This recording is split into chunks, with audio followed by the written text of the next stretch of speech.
구조개혁은 두 목표를 달성해야 되는 거예요. 하나는 보장성과 지속 가능성. 지금 둘 다 부족하거든요. 그리고 이번엔 국민연금만 모수개혁한 거잖아요. 그러다 보니까 보장성을 먼저 말씀드리면 국민연금에서 이번에 43으로 올리긴 했지만 또 가입기간도 충분치 않다 보니까 이것만으로는 노후를 다 보낼 수 없어요. 왜냐하면 또 결정적인 건 수명이 길어져서예요. 옛날에 국민연금 도입할 때는 65세 이상의 기대 여명이 한 15년 정도였어요. 근데 지금 이제 25년까지 가거든요. 그러니까 20세기에는 다른 나라들도 국민연금이라는 단일 제도로 노후소득 보장을 설계할 수 있었어요. 근데 지금은 그 노후가 길어지다 보니까 한 단일 제도로 노후를 다 보장하기 어렵습니다. 그래서 다른 나라들도 기초연금과 퇴직연금을 가진 다층 체계에서 노후소득 보장을 설계하고 있고, 우리도 당연히 다행히 그리고 기초연금 퇴직연금을 도입해 놓았거든요. 그래서 요 기초연금과 퇴직연금까지 종합한 보장성 구조를 새로 짜는 게 구조개혁의 첫 번째 과제라 생각이 들고, 제가 만약에 첫 번째 미션을 제안을 드리면, 지금 노후소득 보장에 가장 절박하신 분들이 하위계층 노인들이에요. 이분들은 국민연금도 얼마 안 되고 혹은 없고 퇴직연금도 적용되지 않고 집도 없고 또 사적 저축도 거의 없을 거라고 예상되기 때문에 이분들한테는 오로지 적용될 수 있는 건 거의 기초연금이에요. 근데 지금 기초연금은 70% 노인에게 34만 원의 거의 정액을 드리는 굉장히 대상이 넓은 정액형 노후소득 보장 제도인데, 이렇게 넓은 제도로는, 그리고 정액형 제도로는 하위 계층들에게 높은 금액을 지급하기 어렵거든요. 저는 그래서 기초연금을 대상은 좀 줄이더라도 금액은 누진적으로 대폭 올리는 방식으로 기초연금의 급여 구조를 개혁하는 거, 이게 보장성 개혁의, 보장성 구조 개혁의 핵심이라고 생각이라고 하고, 요거를 이제 학계에서는 정액형 기초연금을 누진형 최저보장소득으로 전환한다, 이렇게 부르거든요. 그래서 기초연금의 최저보장소득 전환을 제안드리고, 그 다음에 중간층 이상자들도 노후소득 보장이 국민연금만으로는 충분치는 않거든요. 따라서 퇴직연금이 연금으로 작동할 수 있도록 제도의 개편이 필요합니다. 지금은 직장을 옮길 때 중간 해지가 가능해요. 어떤 제한도 없거든요. 근데 중간 해지, 이제 기업을 옮길 때 계좌를 가지고 가서 중간 해지를 못하도록 이렇게 하면 결국 은퇴 시점에 계속 쌓이거든요. 쌓여야 연금으로 작동할 수 있는 거거든요. 그래서 퇴직연금이 연금으로 작동할 수 있도록 또 제도 개편을 하는 거. 그리고 국민연금에서는 좀 가입 기간을 더, 연금 크레딧을 지원하고 의무가입 연령 만 59세를 64세로 늘리는, 그러면 국민연금 보장성도 좋아지거든요. 그래서 국민연금 보장성은 가입 기간을 늘리는 방식, 기초연금은 저소득 하위계층 중심, 그리고 퇴직연금은 연금화, 이런 식으로 연금 삼총사의 보장성 구조 개혁이 필요하다고 보고요. 그 다음에 구조 개혁에서 지속 가능성 개혁인데, 지속 가능성은 국민연금의 지속 가능성이 제일 큰 과제예요. 이번에 보험료율을 13%로 올렸지만 이것만으로도 부족하거든요. 추가 개혁이 필요해요. 그래서 이제 정부는 작년 9월 달에 제시한 연금 개혁안에, 그리고 이번에도 계속 논란이 됐던 자동 조정 장치를 탑재시킨 거예요. 보험료 올려도 불충분하니 미래 급여를 깎는 것까지 같이 이번에 도입하자는 건데, 물론 자동 조정 장치를 도입해서 급여를 깎으면 국민연금 재정은 안정화에 기여합니다. 근데 문제는 이제 국민연금 본연의 목표, 보장성을 훼손하는 또 한계를 가진 거거든요. 그래서 저는 이번에 자동 조정 장치를 도입하는 건 적절치는 않다, 시기상조다라고 얘기했어요. 정 불가피하면 도입할 수도 있죠. 자동 조정 장치가 선악의 제도가 아니에요. 많은 나라에서 도입하고 있어요. 그 나라 상황에 맞게. 근데 우리는 국민연금의 추가 재정 안정화가 필요한데 꼭 자동 조정 장치를 도입해야 될까? 그건 아니에요. 이번에 연금 과세 재원을 국민연금에 집어넣자는 제안도 나왔거든요. 괜찮은 제안이에요. 이것처럼 국민연금 재정 안정화를 위해서 국고가 일부 들어올 수도 있죠. 그리고 또 하나는 아무래도 이제 수명이 계속 길어지다 보니까 국민연금을 타는 수급 개시 연령 이제 앞으로 65세까지 될 예정인데 다른 나라들도 좀 이거를 뒤로 늦추거든요. 우리도 수급 개시 연령을 65세에서 66, 67세 좀 늦춰가면 이것도 재정 안정화 효과가 있고요. 그 다음에 보험료율을 13으로 올렸지만 이후 또 국민연금 재정 지속 가능성에 대한 시민들의 인식이 높아지면 추가 보험료 인상도 일부 가능할 수 있어요.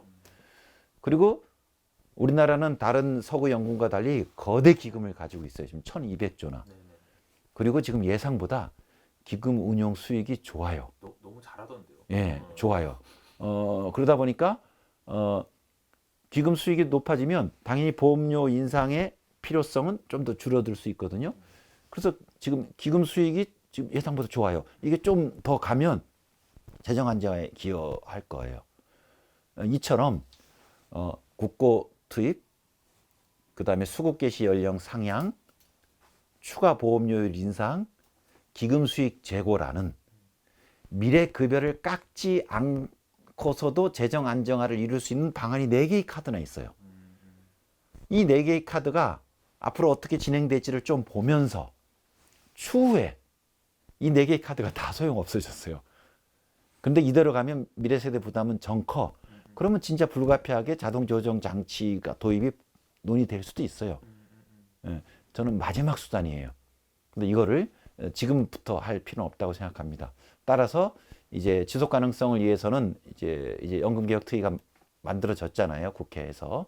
아마 자동 조정 장치가 또 테이블에 올라올 텐데 논의는 합시다. 그 대신 지금 도입할 필요 없다. 시기상조다. 10년 후에 재논의한다.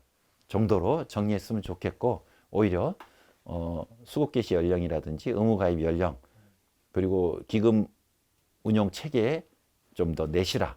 뭐 이런 거 중심으로 논의되면 적절할 것 같습니다. 그래서 자동 조정 장치는 영원히 논의하지 않는다가 아니고 나중에. 원래 정부도 이 자동 조정 장치를 도입하더라도 지금 바로 실행하는 건 아니고 10년, 20년 후에 시행하는 거였거든요.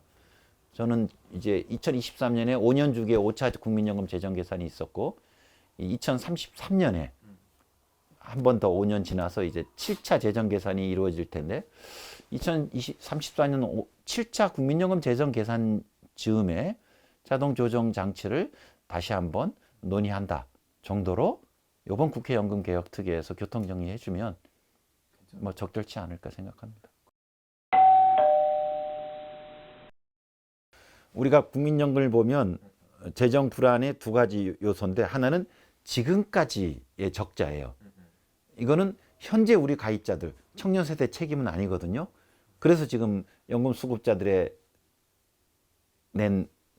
거둔 세금을 미래 과거 적자분을 이제 보완하기 위해서 충당하자는 얘기고요.